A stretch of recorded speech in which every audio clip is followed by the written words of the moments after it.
I'd like to direct this question to Messrs. Lennon and McCartney.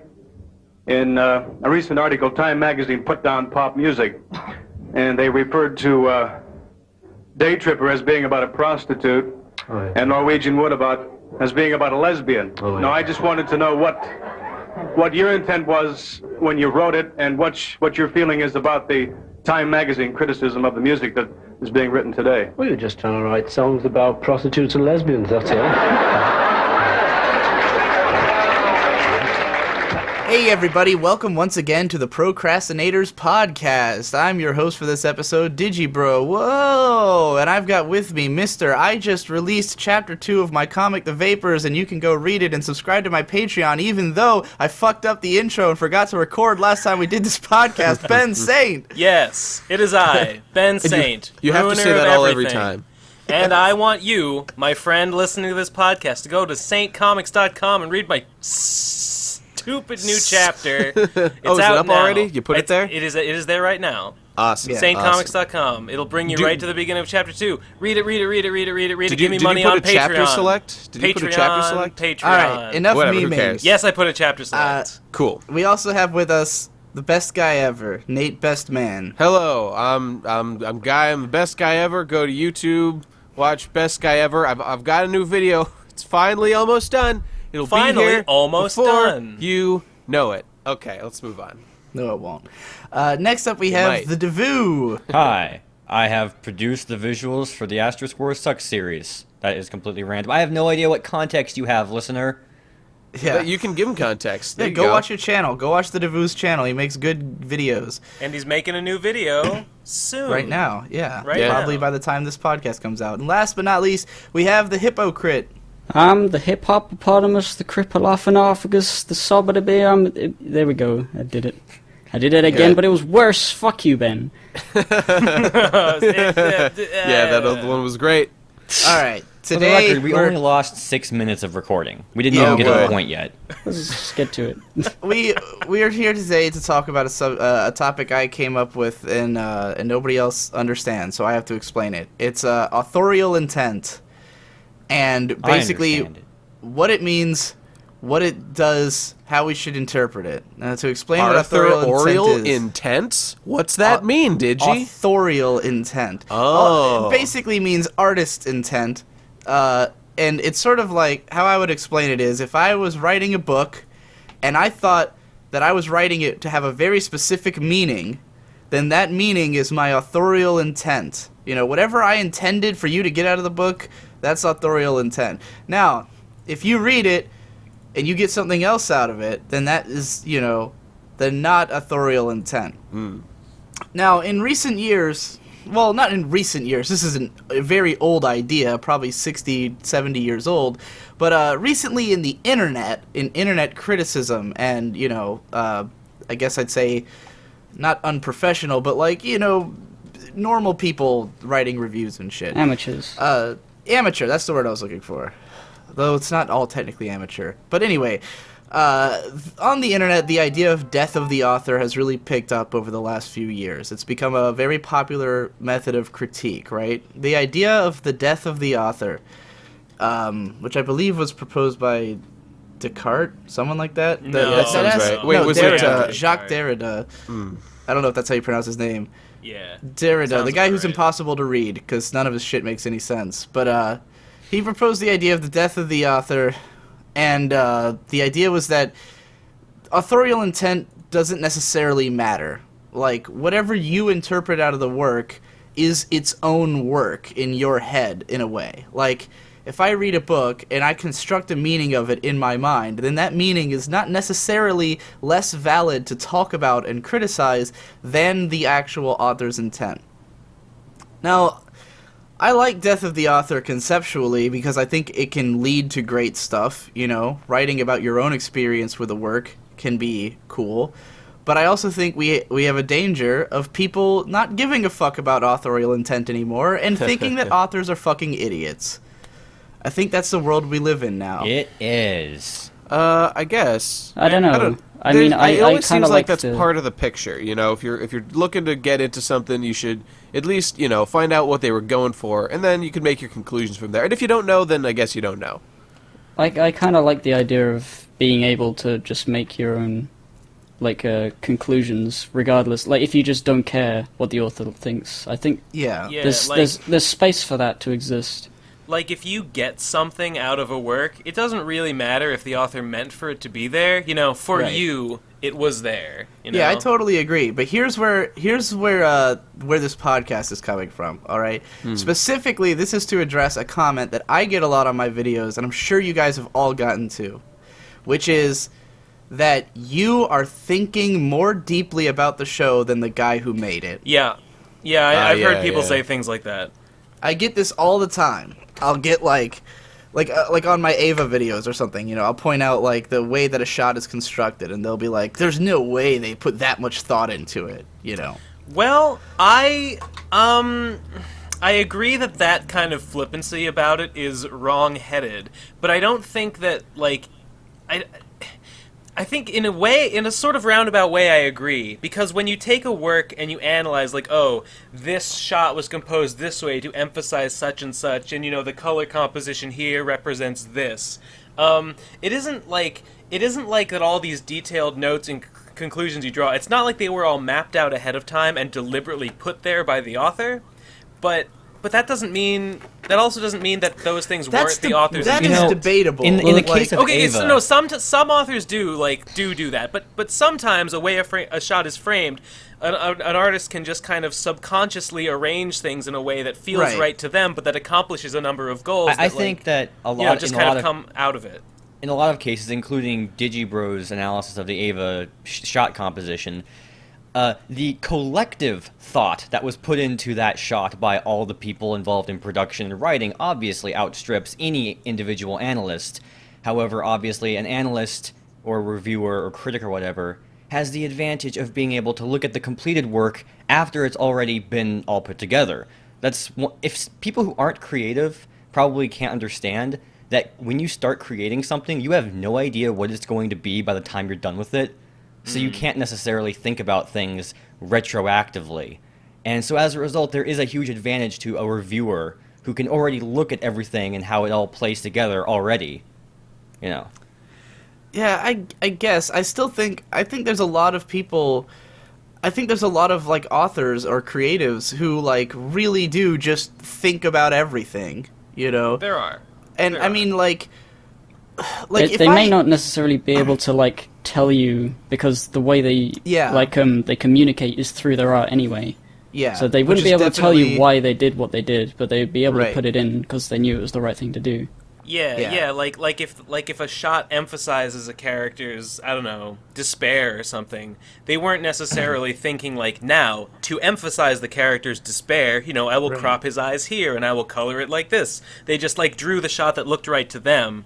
And it emphasized the despair. It's like kind of what an analyst does. And you can retroactively point out the ways in which it emphasizes that despair. Right. Yeah. I think, like, I mean, I could definitely see, especially on the level of, like, a comic artist, where it's more sort of intuitive like that, and it's like one guy, you know, making a thing. But, like, when it comes to, like, a show or a production or a film, and there's, like, multiple people approaching the angle of every shot, you know, every single scene is, like, sort of not necessarily designed by committee, but there's people have to talk about it to each other, you know?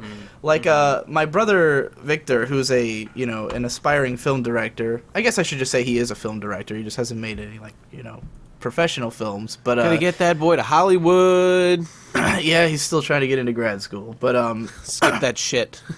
he's you know, he's told me before, like, when he was working with this guy who's like an assistant director or like his lead camera guy for a couple of shorts they were doing, like, this guy had so little ability to understand the nuance in Victor's writing. Like, he had written the script and showed it to this guy, and the guy just didn't get any of it. Like, all of it was over his head. So Victor had to explain to him, like, exactly why every shot would be filmed the way it was, why every line was written the way it was, what it all meant, what each thing was trying to express, just so this guy would be on the same page as him when filming his movie, you know, or acting in it. That, in this particular case, he was acting in the script Ye Old Kitten's Paw. If any of you have seen that one, it was on It's on the Modal Soul Productions channel, and the guy who was the lead actor in that, like, I have Is just seen- that the guy with at the bar, and then he goes Yeah. to the I have beach? seen that, Yeah. and I thought it was a cool script that was completely hamstrung Yeah. by the acting.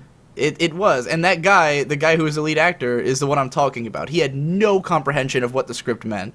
Like, Victor had to carefully explain to him why the character would say these things, what they were thinking, what the message is, like, why this scene, why is it presented this way, you know. So in other words, Victor had thought about all that. And I don't know that he necessarily had, like you said, it became more analytical in retrospect, where, like, he wrote it emotionally, like, what made sense to him, but then when he had to, like, teach the actor what it meant, he had to then analyze it and explain it to him, you know. But I don't think that means he didn't put thought into it. He, you know, he just understood those things intrinsically and was able to write already knowing what would communicate Yeah, that. you know what? That reminds me of something I was doing. In fact, right now, actually, and yesterday, where I've written something into a script, and now I'm editing it in, and I find that upon reviewing the script that I have read, there's actually a few more questions that I have to answer in order to make the shot convey, you know, the sort of baseline idea that I was trying to get to, and I have to do this research and kind of figure out my own point and then put it in there. And my whole point is here, like, there's a lot of thought that's going into all of this shit.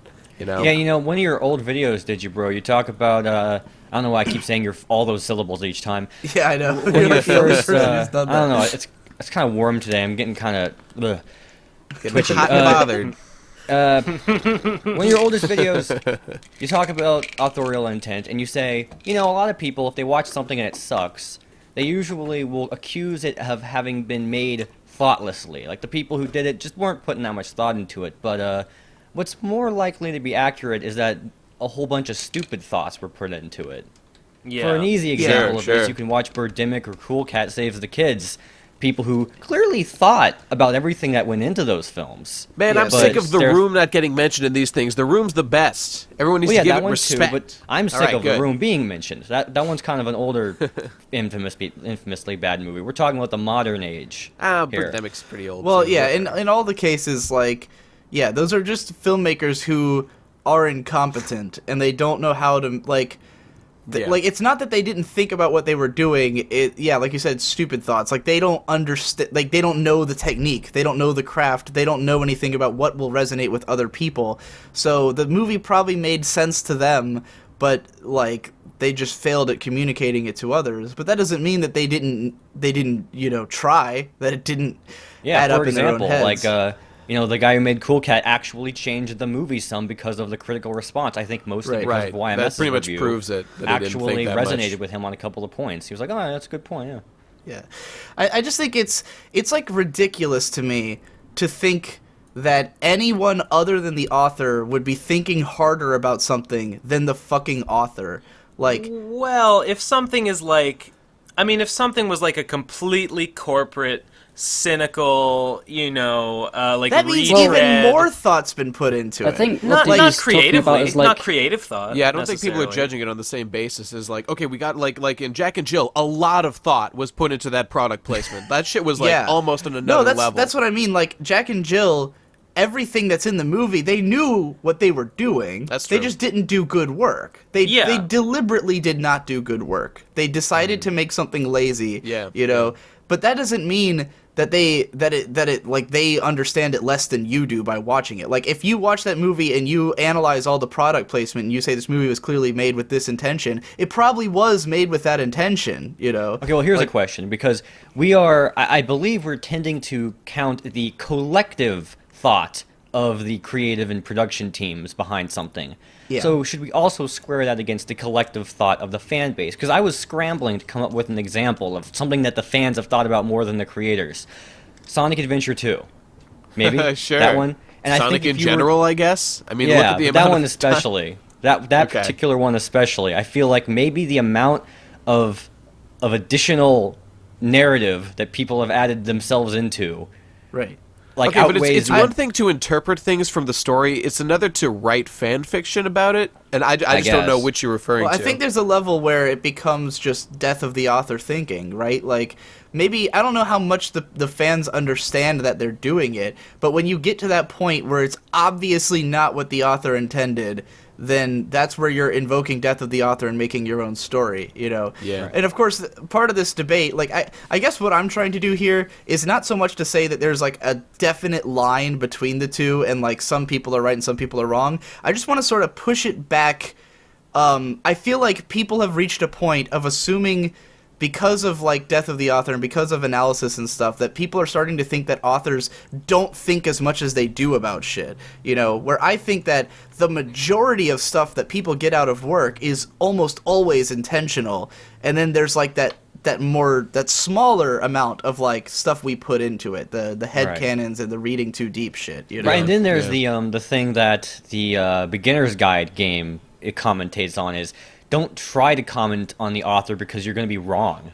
Right. Well, And that's then on the Aaron author Signal made that video specifically. about it, made that video explaining it, and it was a Yeah. game about not explaining things, and he has this faux existential crisis at the end that I thought was amusing. Because I don't think that was a faux existential crisis. Well, I mean, think it that was a was- real existential Well, I crisis. mean, it was scripted, but he Right. tried to make it seem like it wasn't. And to me, it was amusing and made me feel very smugly superior because personally, I've never felt like this was that's never something that I've had to reconcile. It's never something that I felt was a problem. For me, whenever if I think something about the intention of an author, it's only because I'm very, very confident in it based on everything I know. Right. And I don't think that I'm going to be wrong, and I don't Yeah. say things that are like stretches. So for Yeah, me, like, it's not I mean, an issue. Pretty much everybody, if you talk about Evangelion, everyone always brings up how Hideaki Anno was depressed and he was interested in psychology and all that. But, like, no one got that because they just watched Eva and assumed that about him. It's like, that's what he said. He said, I was depressed. I made this show about being depressed, you know? And so it's like, okay, we got that. And, like, it's cool because, you know, that kind of authorial intent can inform your enjoyment of a show where, like, there's a lot of people who like Ava even more because they know that. They're like, Yeah. Now that I understand what he was trying to communicate, I can resonate with it that much So when more. it comes to reviewers and analysts and the fans of said reviewers and analysts, I guess they have the question of, well, how much are you supposed to talk about the author and how much are you supposed to talk about your own interpretation? Well, I'll tell you what, my standard is I talk about whichever one is the most interesting. There are some Yeah. videos I've done where sometimes I'll play a game or watch a thing, and my opinion of it is really boring. Even if I liked it or I hated it, I just think my opinion is boring, and if I made a video out of it, I would barely talk about my opinion. And then sometimes I think that where it came from was not that interesting to me, or vice versa, or both. And so... Like, for example, there was an indie game that came out in late 2015 that was very popular that I'm not going to name because we bring it up in every episode of the show. And Thank you, Davu. I really appreciate that. and that game comes from such a similar... I feel like it comes from a pretty similar place as me, because there's a lot of things in it that remind me of a couple of games that I made that aren't very good at all, but there's certain elements of that particular game that are so similar in such a specific way to games that I made, and I only made a few, that made me think, wow, this is a work where my opinion and the opinion of the author are, like, equally interesting. And, yeah. You know, I have made a couple of videos where I deliberately went, like, way out of the realm of what the show seemed to be intended to talk about. But I always sort of, I don't know. I don't know how well I signposted it. I think I did because I made them kind of funny. But, like, I have the video No Kome and Nihilism, which is where I, like, way overread into, like, a harem show that, like, in a way that is obviously not intentional.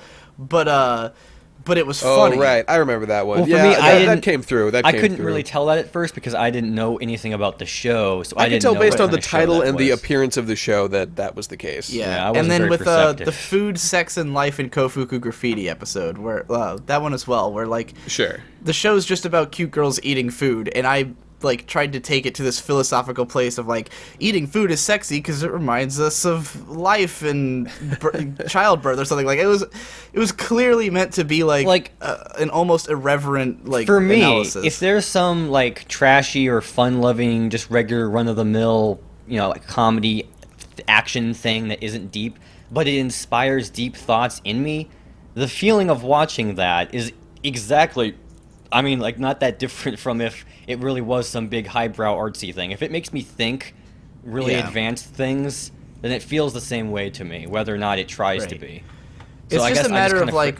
I just forget. If something makes me think philosophically, I just consider it to be a philosophical deep show. Yeah.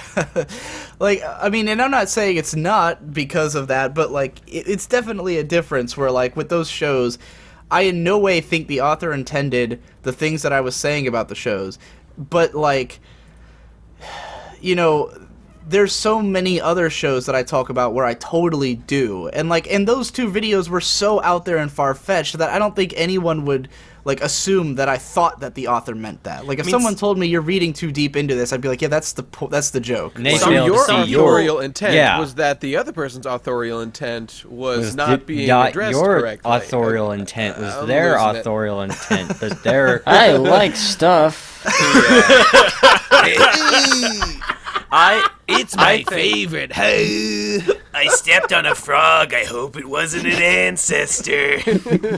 Okay, some people don't seem to understand. Donatello should be the PCP mascot. No, go on. Sorry. That you can. Some people don't seem to understand that you can talk about a work and analyze a work and bring up the themes of a work without necessarily attributing those things to authorial intent. Sometimes anything you say about a show or a thing, people will hear as you're saying that, this is what the author intended, when it isn't. What is the point of making that distinction? I don't get, like, if you point out what the author... If you say something's a theme of a show, someone might counter with, oh, that's dumb. Obviously the author didn't mean for that to be there, which is not fair. The authors don't always, mean for things to happen. So who cares? I know, what the author. But like at the same time, if you're talking about just the show, or just the author, I got X out of a show, and someone says, but the author didn't intend that. I mean, that's an invalid point. That does not matter. I think a lot of viewers or listeners of this podcast may be wondering, like, where are we coming from on this? Why is this a topic of concern because Digi wanted us? to. Because that's all it is. Can I say? I want to say what I think the concern is that we put a lot of effort into stating our opinions or our thoughts or our interpretations into an entertaining product. Yeah. And I think we're pretty well trained. We've pretty well conditioned ourselves to not say our opinion of something unless it's going to be interesting or funny. Right. Whereas most commenters just want to say their opinions and don't want to put in the effort, and so they'll just either hide behind authorial intent or hide behind death of the author as a cheap, quick tool to just categorically back up whatever they want to say without being funny or interesting about it. Yeah, and to use either one of those as a categorical defense is wrong, because both of those are just like, accepting authorial intent as valid and totally throwing it out as a valid, interpretation of the work are just two different ways of looking at a thing. You can't say, oh, this wasn't intended by the author, therefore it's worthless. You also can't say, oh, it doesn't matter what the author intended because I'm not interested in it. Those are just your fucking opinions. On a similar note, Devu, did you see that legendary thread that I got into on the Reddit arguing about the game that shall not be named and your video about it? Oh yeah, well yeah, talk about that. That guy had such specific idea. He had such specific ideas about what the game should have been, and he had very specific ideas about how you should have presented your ideas. And it finally got to the point. He finally made a response that I read it and I understood what he was saying, but every single thing that he said was just so wrong that I had no retort for any of it. I finally was just like, I think everything you just said is wrong, and that's all I have to say. And he was like, okay, good day, sir. And You I hit said, argument bedrock. That's a good And start. I think yeah, we one of hit the big- argument bedrock at That's that kind of point. pulling us back to our reviewer rules episode where we talk Right. about people who have their rules about what you need to talk Now, about. in Oh, regards yeah, to this that guy discussion, was like very specific. You should have said this. You needed to say that, and because you didn't, your video was bad. I was like, geez, Right. You know, man, on a lay small off. level, I always hate when I get a comment like, I don't know, when you talk about a game, like if you were to make a video about like, and then you're like, but you Wait, didn't whoa, say whoa, whoa, that. whoa. You didn't say get dunked What? on, dude. No, no. What, are we not supposed to talk about They that? can't- You no. fucking We've all idiot. been Have you trying not to been say the picking game up on that is this? not named. I had no Yeah. idea. Wow. Just censor that. Just Amazing. censor that. Whoever's editing Okay. this, censor that. Yeah. Yeah, put No a one should censor know. bleep. Devu might actually censor I that. think he might. Because I think he's I'd- editing. Yeah. What? I'd like to okay, talk fine. about like the idea that if an author, like say Hidetaki Miyazaki, or whatever his name is, Yeah, the that's Dark the right Souls one. guy, Yeah. Dark That Souls, fellow. Demon Souls guy, Hirohito Nagasaki. Yeah. he did good games, all of them, and like he's got like a track record of like him being a director and good games coming from it, and it's if you could.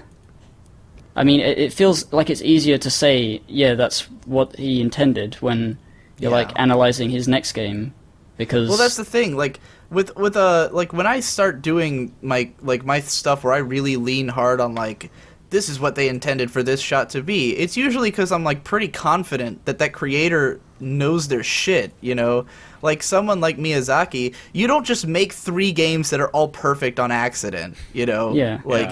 He clearly knows what the fuck he's doing. He clearly, every element of the Well- game, it's as Mr. Beaton called it, the Gesamtkunstwerk, where everything about it is perfect and it all plays into each other perfectly. You know, Impressed you remembered that word. I think it's a case. I think it's a case of he just had very specific ideas about what the game should be, Yeah. and they ended up being good ideas that really resonated with people. And then he, doggedly stuck to them and that philosophy through all of his games, which is what made them good. I certainly think that yeah, maybe he didn't know that this was going to be something everyone would think was the best idea No way. ever, but No he way. definitely knew what he was doing. Like I he think- knew he had why a- all he it's had a fair vision. to say that if something goes well, it's probably because he decided that was his Yeah. intent for it to happen. Like, I mean, that. there's Yeah, I definitely agree. plenty of stuff where the author completely did everything intentionally and thought they were making something great and no one liked it. Like, that's definitely a thing that happens,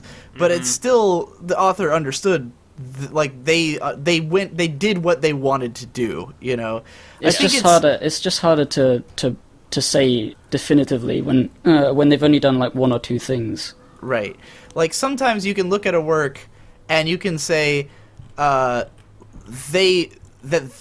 this was not what they intended and it got fucked up somewhere, right? Sure. Like, for instance, when Max Landis was the screenwriter, Max Landis was interviewed by Red Letter Media, and he was talking about how, once he sells off a script and once they go and make it, it can be changed so fundamentally that it basically doesn't like it's not even his work anymore. Like he was saying that all the nuance of the script can become so different in the film version that it's basically a different product. And so, like, to him, the film is no longer, like, written by Max Landis by the time it's made. The script was written by Max Landis. The film is just its own thing that, that exists with or without him. So I definitely think that if you tried to watch Max Landis' films and then be like, this is what his authorial intent is, then it would be lost somewhere, because it's not necessarily coming out to be what he wanted it to be. Whereas, other cases where it's like if someone drew a comic and they seem to be very confident in their comic that everything in it is exactly what they intended, and then you read it and you're like, this is shit, it just means that their authorial intent was stupid, Yeah, when it comes to independence, That's like, me. My authorial. Are you saying my authorial intent was stupid, Digi? No, Just I 'cause like, you didn't like my the shit. Vapors. I'll kill you. Yeah, no. I It know was I good know you're comic. the man. Don't worry about it. Okay. I'm sorry. Like, I'm sure it's... Like, I read the first page of The Vapors Chapter 2, and Vincent takes the book Infinite Jest, and he's so sure that having this particular book is going to make him, like, a king, you know, that people are going to worship him. Yeah, and when people admire his obviously you chose Infinite Jest because it's the perfect book for that. You know? What the hell is that? Is that guy trying to talk and failing? No, it was just sorry. I made a noise. Ignore it. So yes, Digi, I guess my authorial intent did shine through in that one. Right, Because that's exactly what I meant it to be. I looked at it and I thought, oh my god, it's Infinite Jest, a giant book that I have, for years, thought the title sounded so cool that I've wanted to read it. And I'm pretty sure I got the audiobook because I accidentally had an Audible subscription for like a year and didn't know I was paying for it. So I used all the points I'd built up to buy like a fuckload of books. And I still haven't listened to it. So like that particular book, I was like, I completely understood why that one. Why Infinite Jest, you know? It's got like an air of mystery around it, right? It's kind of got like a little aura, sort of. Well, it's got the title alone like makes it sound like it's about the whole fucking universe, you know? Yeah. Infinite Jest. It's like ironic and meta at the same time as everything else, you know? Like it's got that. It's infinite, but it's a joke. Like all of infinity is a joke, you know. I know, man. You're totally right that I chose it very deliberately, based on And that's the next part of this I wanted to get into. Like part of the incentive to do this podcast was that I wanted us to talk about how the reason we understand that creators put a lot of thought into their shit is because we're all creators and we put a lot of thought into our shit. Well, not me, but yeah. Well, except Gib, obviously. Like I can't imagine. I mean, it depends on the. Look, all right. Like I can't imagine putting something in something that I make without. I mean, you gotta at least think about it a little bit. Here's deliberately what bothers me comic, to like you've crazy. got to draw it all. Yeah, there's the comic especially. There's this but meme lots of things. that was going around. I don't know if it's a meme per se, but it's something that like people were posting all over the internet, where it's what your English teacher told you is the drapes are blue because they represent the character's depression, and what the author meant was the drapes are fucking blue.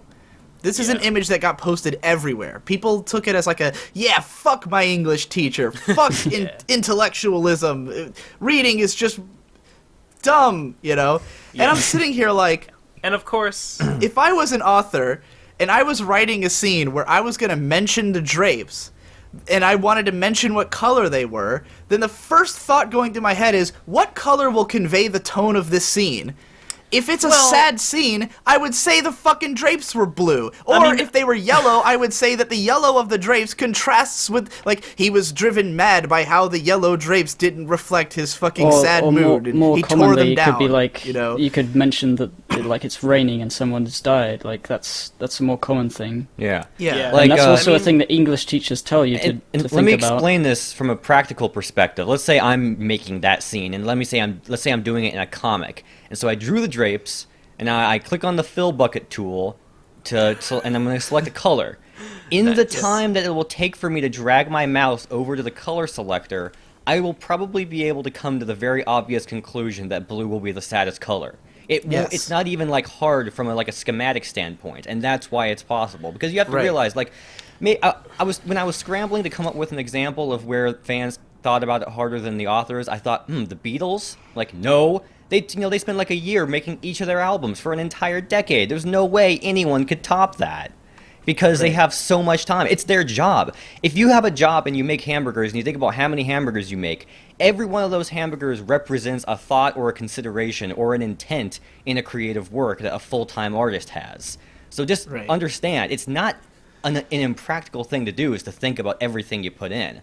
Yeah, very and common. it's not like if you're an artist or creative, this stuff it instantly makes sense to you. Like the example that I wanted to bring up the most when I was planning this podcast, because it's such a weird specific thing that didn't need to be done, but I did it, was when I made that drunken rant about the life of Pablo, the new Kanye West album. And it's just like, for all intents and purposes, I got up in front of a camera, drunk as shit, and just rambled into it about my opinions on this album. But what I did before I started filming was, I have a backdrop where I have like a bunch of vinyl albums and a bunch of art books. And I took down one of my anime art books, and I put up a vinyl album of Rat King's So It Goes. And the reason for that is that I wanted to have one really great rap album in the background so that if anyone questioned my credentials of reviewing rap, I would have proof that I like rap music. That was You should have also put a black friend in the frame so they could know that you're also, it's appropriate for you to be judging them. I actually did get a couple of, like, don't review black music comments, and I banned them all. Jeez. Well, that's just Kanye's meme now, so. But, and I had people who pointed out the Rat King album. They're like, oh, man, sick Rat King album back there, So because, it worked, yeah, like, I don't know Played it that like a made them, damn fiddle. take my opinion more seriously, per se, but it was just, like, I wanted it to be somewhere back there, because I looked at my collection and I said, well, what I see from where I'm sitting is like a pop album, a rock album, and an R&B album. None of this is gonna make people think, like, people might just say, oh, you don't like rap music. So I'm like, all right, first they I'll were put in the forcing best black people- fucking rap album of last year. Here's a thought. You definitely put the Rat King album there deliberately. Yes. But to the viewer, it's open to interpretation what you meant by that. Like some people Right. might say, "Oh, he's here to show that he does have good taste in rap," but someone else maybe might think that you're trying to draw like a comparison between Pablo and Rat King and try to say, "Oh, this is also an overrated album." Like it. Why would I own it if it was an overrated album? I bet you I own don't some know. overrated Why albums. would I own it on I'm just saying. vinyl if it was an overrated album? But I'm just saying. I get what that, you mean. Yeah, there are multiple. There you can interpret a thing different ways. Like the Blue Drapes thing. Like maybe it's meant to convey depression, or maybe it ties into some other aspect of the character, the blueness, or maybe it's just a throwaway detail Yeah. that isn't meant to I mean, convey well, anything. Like the it is solution- deliberate. It is included deliberately, but like it isn't always clear cut. Right. Right. The So deliberation the solution to was this for. I can problem agree is with that. interviews. Get interviewers, and Yeah. this is a side note. Well, Interviewers. and a lot of- Here's a rule for interviewers. Before you interview someone, watch all the other interviews that person has done and Yes. write a list of all the questions that have already been asked to them, especially the ones that have been asked 50,000 times, and don't ask any of those. And if you can't come up with any new questions, don't do the interview. Just a completely unrelated thing. But good interviews are how you can dig into creative intent, which is why I think Well, that if an interview analysts- serves a more insidious purpose of I just think giving analysts- exposure and not giving a shit about finding out anything more than yeah, we I already know, but we're talking In about the fairness- morals here. In fairness, like most, I mean, I won't say most, but like a large percentage of creatives want their stuff to be interpreted by the viewer, and they don't like explaining it. Right, you know? and so if they There's- don't want to, I then am just I am forget about them. 100% like that. Yeah. I feel that way 100%. I wish wish that- I could be like that, but I can't. Like, Oh, I I will don't- absolutely explain why I do did not everything. try at all. If someone wanted to do a 7-hour interview with me to explain everything I've ever made, I absolutely would. I I have. would feel. Yeah. I No, would see, I feel don't want I've to done a because 24-hour if you interview. do that and you sit down and you explain every single thing that you thought, there is absolutely no room for anyone to interpret otherwise. You But just that's, that's not not true true. because that means that's that the people author. have everyone has to make the decision of whether or not they agree with want you. to they want to take the author seriously. I That's do true. think because like authors what authors are afraid of when they don't like say that stuff is that they're afraid that people will latch on to everything they say and not want to interpret it differently because a lot of people do value authorial intent as like the most valuable thing, which is paradoxically why they get mad at you for supposedly overanalyzing something, because they want to believe in authorial intent as like as what matters.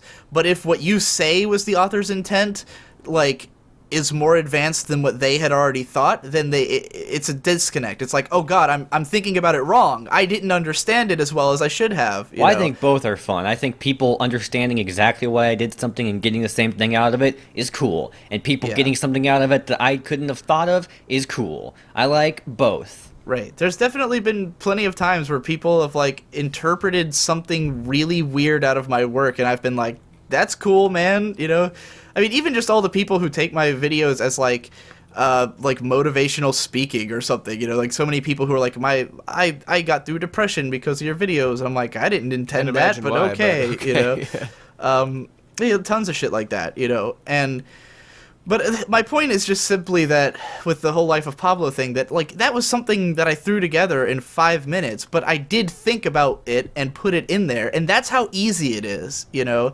And like even mistakes in my work, I know what they all are. You know, every time someone corrects me on something in a video, it's like, I know, I edited it, I looked at it, I stared at it, or I heard it, you know? Well, you've had things that you know, should, I mean, you don't always know every single thing, right? You've been corrected in the past. Does that mean nobody should ever correct you, you know? Yes. Because I don't want to, like, I don't get what they think they're, I can't change it. It's out already, you know? So what? So, like, I mean, the comments are a part of the universe of this video. That's the criticism, you know? It exists to, you know, correct Only mistakes if I and don't shit. block those comments. There's a lot, by the way, listeners who haven't heard of us before. There's a lot more nuance to Digi's opinions on blocking comments here that he's not explaining. So don't call him a hypocrite. There's more to it than that. I think that's currently, Don't read too much into his intent. it's overly optimistic to assume anyone watching hasn't seen most of our content, but maybe one day. Maybe one day.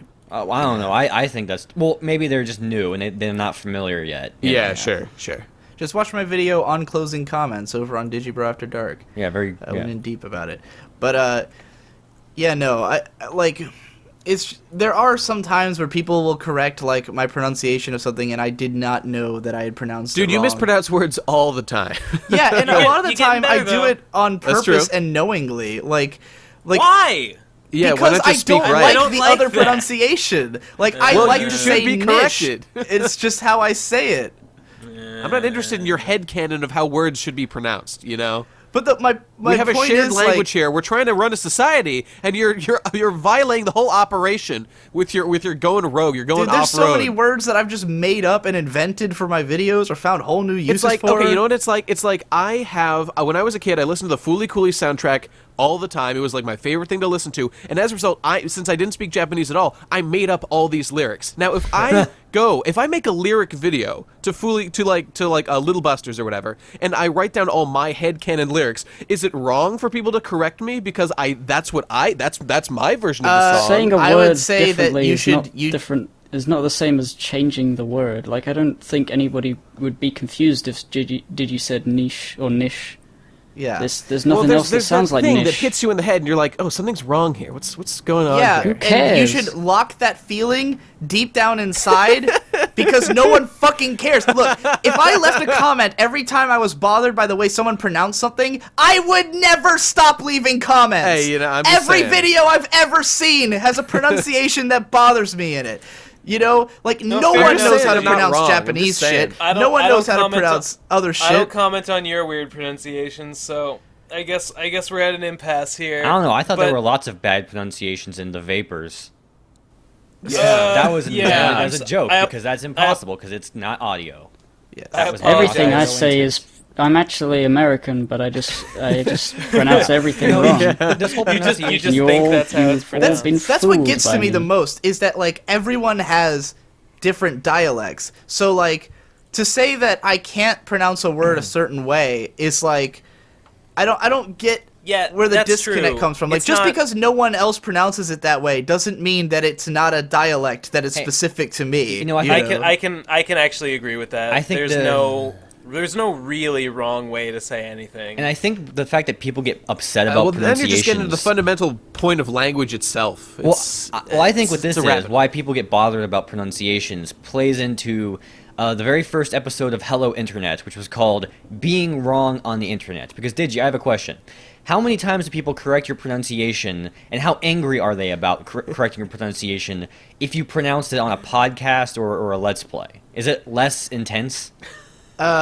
I would say it's less intense, but it is still very much Right, there. but it is less intense, and I think that's because in a proper video, people expect you to have this level of professionalism and objectivity, not just objectivity of opinions. Even people who understand subjective Yeah. opinions still think there's like Div- objective standards you have to play into, which is, I think, another category of this whole author. Davu, intent what was thing. what was the name of that video? Being Wrong on the Internet. It was the first episode of the Hello Internet podcast. I And just came to say hello, internet. God, Alright. kill I yourself. don't know why. That's the funniest thing I've ever thought of in my entire life. right. Anyways, Good one. Yeah, I nailed it. Okay. yeah, you know, I was getting nailed for in my latest video. I said "nodame cantabile" when Oh, yeah. I guess it's pronounced "cantabile," which is like a fucking Spanish or Italian word. I'm like, why would like all these people are shitting on me for it, and I'm like, why would you expect me to be able to pronounce a fucking Italian word? When have I ever suggested that I know any Italian at all? You know, like, I don't get, like, to me, when there are I some hear things that humans are expected to do, you know, Look, outside there's of a what video, anime reviewers. This has always stuck out with me in my mind, right? There was this one time that I watched, like, one of the first anime video reviews I saw was this British guy talking about Hajime no Ippo, right? And the way he kept pronouncing it was Hajime no Ippo.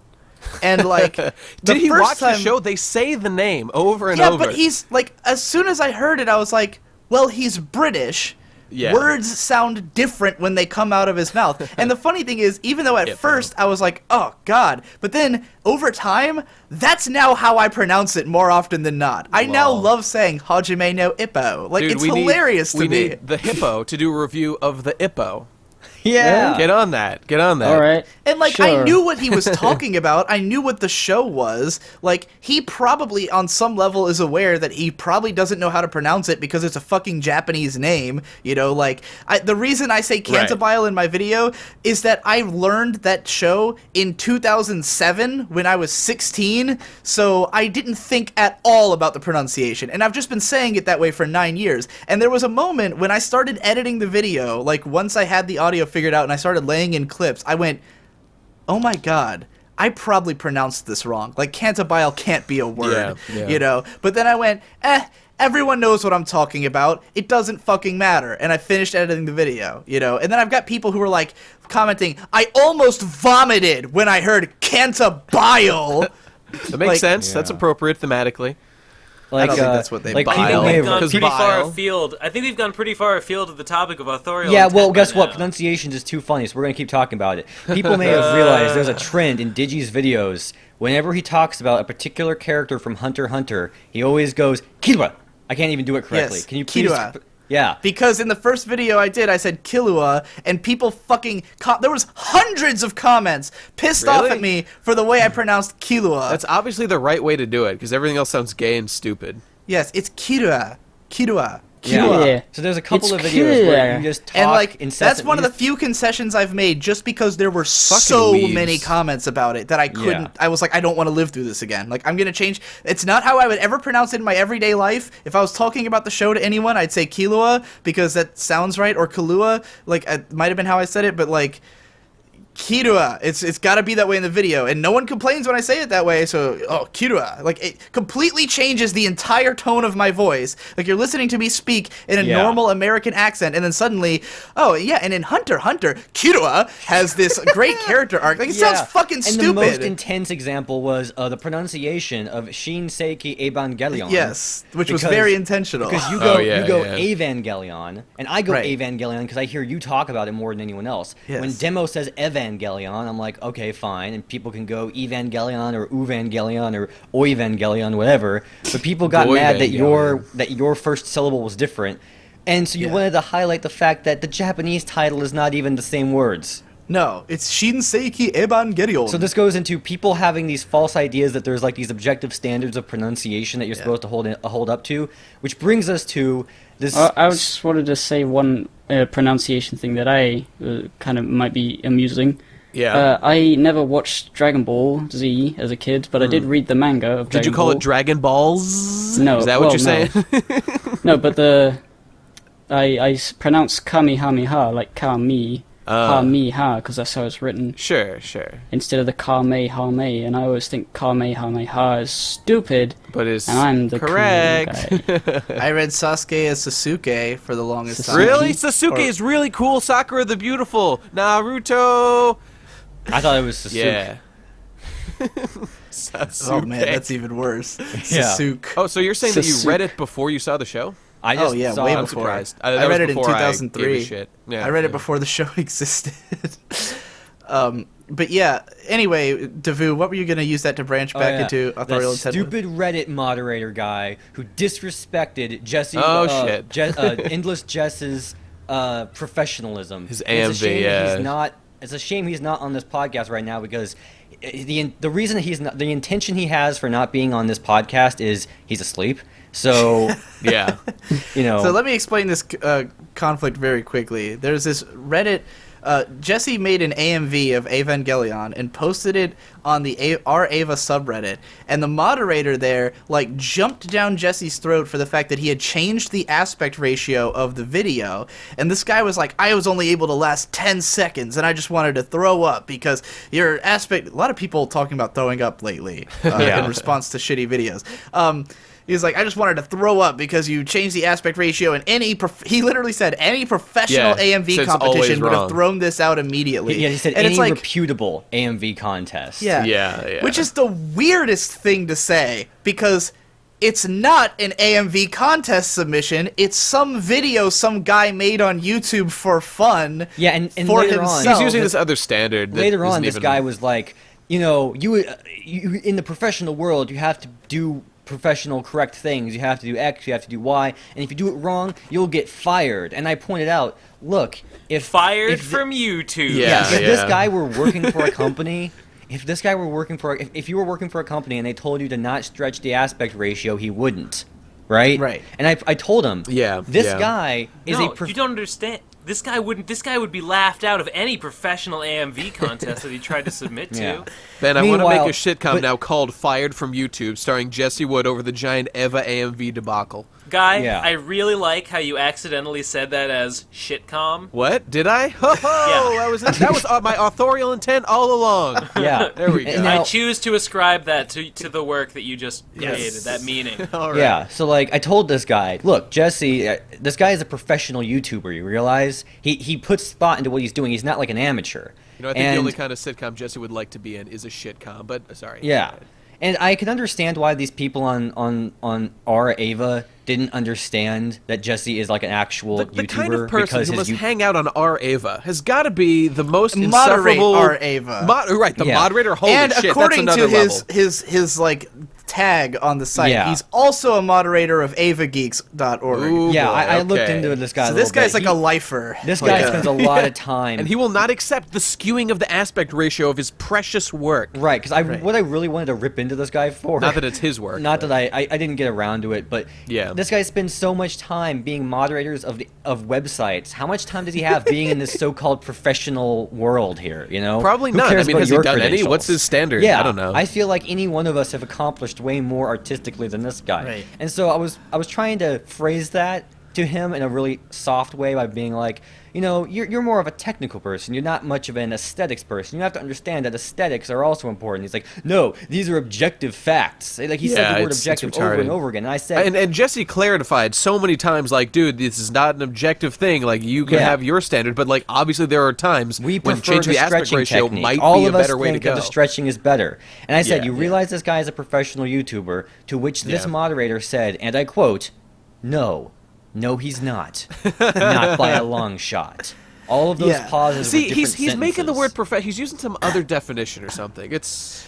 Well, he literally did not understand that Jesse is literally a fucking professional YouTuber. Yeah, because then he went onto his Patreon and was like, well, you're not making that much money, and I pointed out, yes, he is. This guy doesn't even do his stats right. He looked at Jesse's Patreon and saw the amount that he makes, and then he looked at My Japanese Animes and assumed that was the only channel, so he was like, 11 videos over the course of the year, that means you only made like $3,000, and Jess is like, he has no idea what he's dealing with. How about here. you quit it with the financial analysis? Anyway, the point is, authorial intent. Jesse wanted the stretched aspect ratio. It was on purpose. It wasn't because he didn't understand what was aesthetically appropriate. He fucking wanted that look, and I think personally it looks better that way. Yeah, I had no idea it was stretched. I thought it was. Right. Yeah, I hadn't noticed. I it didn't all. even notice either. Yeah. And this guy, this guy is like the worst example of when this philosophy goes awry, because this guy just insistently said, these are objective, true standards based on my experience. You don't have experience. Making YouTube videos doesn't count. Running AMV contests counts. Yeah. Not that he had won any, of course. Right. I mean, if he did, he should have brought it up, but, you know. Right. Yeah. He specifically said that if he won some, that would be pretentious. But just saying he was part of them isn't pretentious. Yeah, this guy's logic Look, this guy has Wait, professional. No, that would I give you remember fucking that. a challenge reasonable his logic. reason to be saying the things you're saying. Whatever. I got All right, to, let's get get past this this on guy. to. We're gonna get onto another topic here. I have to have a little bit of payoff to this story. Just one sentence. Okay. I eventually, basically, indirectly called this guy a smug asshole because that on the internet you're allowed to be a smug asshole, but you're not allowed to call people a smug asshole. So he banned me from our Ava for 30 days, and then later on I emailed him, I PM'd him saying, "You represent the worst ideas that I absolutely oppose. Like your ideas are terrible." And so he perma-banned me from our Ava, and so then I, in a genius move, perma-banned him from the Procrastinators. And so Justice at last. got mutually assured destruction. yes, just you wait when we This is the become Cold super War famous, of- and he'll want to get in on the huge TPC sensation. He Yeah. won't be allowed, and he'll wish that day he had taken a different it's course like of being action. it's like being banished from Athens. Yep. There's Yeah. no worse fate. There's nothing worse. All right, let me move into another thing. So I've been saying all this shit about how authors totally intend to put all this stuff there, and now I'm going to backpedal a little and say that authorship, like the genius of it, is not just having amazing ideas, but also being able to recognize when great shit just falls into your lap. Sure. Because, like, an amazing amount of my editing is serendipitous. Like, I just throw a clip into the editor, and I'll happen to notice that there's, like, one scene that just happens to match up with what I'm saying, and then I base everything around that. Like, for instance, I did all these AMV compilations recently, and each one, I would just, like, set up all the clips from the person, and then I'd try to find a song that vaguely had the same tone as those clips, and then I'd put it in, and then, like, there'd be little moments where the animation just so happens to coincide exactly with the music, and then I'd just time everything around that. So, like, all the clips are just laid in chronological order. There's no, like, advanced editing. It just so happens that I was able to find songs that perfectly timed with certain moments. So, like, it looks way more thoughtful than it really was, just because I was able to recognize small, match cuts and stuff like that. So, like, yeah, I think a big part of creativity is not just being hang a on, genius, Gigi. but recognizing accidental genius and being able to tailor it to fit what you're doing. It's you a know? hard knock life hang on, being Gigi. a genius. Didn't what you just said conflict with what you were saying before? You said before that it's basically impossible that a viewer can think more about a work than the creator did. But from what you just said, it seems like sometimes a creator can just kind of do something haphazardly and just sort of have it work out. Yeah, I don't. Well, he think, did say it was contradictory. Yeah, I think it's not necessarily that it's contradictory per se, because It's just I think not a that rule. I think that as an author, your ability to recognize those things and then make them work is also part of what is the skill set. Right. Like, I the agree. lines between intentional genius and just realizing something that's okay. The lines between coming up with a good idea and realizing a good idea just fell into your lap. Those lines are very blurred. And by the way, you can't ignore that during the whole editing process, like, there's tons of tiny adjustments being made. Like, you have the opportunity to remove or add something at any time. So by Yeah. the mere virtue that something is there, especially when you're doing something like editing, means we decided not to remove it. yeah, that is intent right there. You could have missed something. You Yeah, you no, could, it's possible. You could make It's possible. mistakes or miss something in the or editing process. include something that But other yeah, people see that you I didn't, mean, so share. Like, I'm sure we've all heard the Bob Ross quote, like, there are no mistakes, just happy accidents, course. where, he'd fuck up a Which painting. I absolutely and do then not agree with when it comes to editing, but okay. Well, he would fuck up a painting and then he'd just turn it into a different painting. Right, you know? right. I mean, obviously, if you've already written a script and you're trying to make a video that is an exact interpretation of that script and you somehow fuck it up, Yeah. then you're gonna probably just have to redo it, But, Right. like, you can, a lot of the times, transform something into something else by way of, the serendipitous nature of it, where you just kind of... You spilled... Like Jesse Wood with his fucking Man-Child Marsh. It was just like his floor exploded, so he made a video out of it, Like, it's not that he creatively intended, hey, I'm gonna fill my room with water and then fucking take all my toys and throw them in it. It was like the ground is capsized and shit water has come out. I Yeah. happen to have a bunch of pirate themed toys. Let's film a pirate adventure. But of course, there's also plenty of skill involved in his comedic timing and Right. being able to come up. He was able to know exactly, probably able to know how funny things are going to look on the camera how things are going to look. When it's all edited, he's able to prepare for that. The best Endless Jest example is his fuck updates video, which was just him turning on the camera, pointing it at his computer, and then letting out an emotional reaction he was having at that exact moment. And anyone could have done something like that if they had a camera on hand.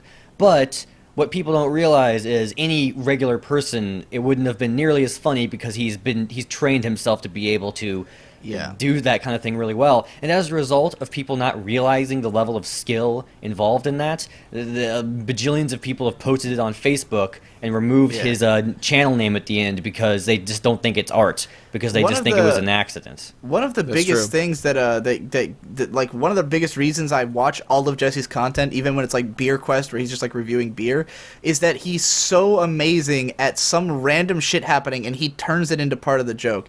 Like in the latest Beer Quest episodes, there's parts where he'll just like start spinning a beer and then he just drops it and it breaks, and then he doesn't ever just like, oh, I fucked up, I need to, redo the video. It's always like, immediately, oh my god, now I've ruined Christmas, like he turns it into like a hilarious joke immediately, and the video just becomes a different work of art than what it was originally going to be, but, he recognized it and transforms it into the new thing. So, yeah, he's fucking great at that. And like for me, that doesn't happen as much like on camera and stuff because I'm not nearly as good at that kind of shit, but I do that a lot in the editing bay. Like almost all my editing is like I threw a clip in, found a moment that kind of matched, and then based it around that, and like it just happens to work out. And so I guess like Authorial Intent, it could be like you notice when stuff is good, when it just seems to happen, or you plan it. But nothing really matters until you make it public. Like until you present it. Everything is just the process. I was gonna bring it back to Evangelion, which is once again a show that used its it totally did art from adversity in a brilliant way. Because like the first half of the show is very clearly like everything they planned it to be. Right. The first half is like gorgeously animated. Every shot is very well considered. All the facial expressions, all the shot compositions, all of it's like very clearly trying to communicate certain emotions. And then the second half of the show is like they completely ran out of money. The budget went off schedule. They had to change the script because of like sarin gas attacks and shit. All this bad stuff happened. And so they went, all right, we can no longer do what we were doing before. What can we do now? And so they created something that, while like you may or may not find it to be on the same level of quality as what they were doing before, but they very clearly created an artistic work with what they had. Like they made something that was so different and out there that it's actually one of the most memorable things about the show. And you know what? It does a bunch of different things in its production that probably would be not approved of by the professional industry. It's a good thing Neon Genesis Evangelion was not posted on our Ava, or else that moderator would have said, why is he holding... God. Why is Shinji with the robot holding that the best guy, thing of all and time. why is it a still frame for 8 whole seconds? There's no animation. That would be rejected. That doesn't make any sense. Why is Shinji just... Taboo has no chill! Taboo has no chill! Why is Shinji just a pencil sketch flying across the screen? They didn't finish animating it. That wouldn't be accepted dude, at any absolutely animation savage. contest. Holy shit. Man, I was giving you shit, Davu, for like obsessing over this guy. Damn. But that payoff, holy shit, it was so worth it. So worth it. All right. I don't think I can add to that, and we are about an hour in, so... That's a great place to cap it Any off. closing thoughts? Whew, Davu. I think we've that was got beautiful. a lot done today, like we do every day. But what are we going to do tonight, Ben? I am going to give a shout out because I said this in the intro before that we lost because of my fuck up, but I want to say thanks, Reverse Spectrum. Oh, yeah. You said you really like how I plugged my Patreon and you gave me Bastion. I really appreciate both of those. I really love that things. your plugging yourself has become a staple. It's a good. Yeah, I got rewarded not for the thing I'm plugging, but for plugging. This That's what he's a fan. That's what he's a fan of. The plug was not the one that they wanted, but it was the one that they needed.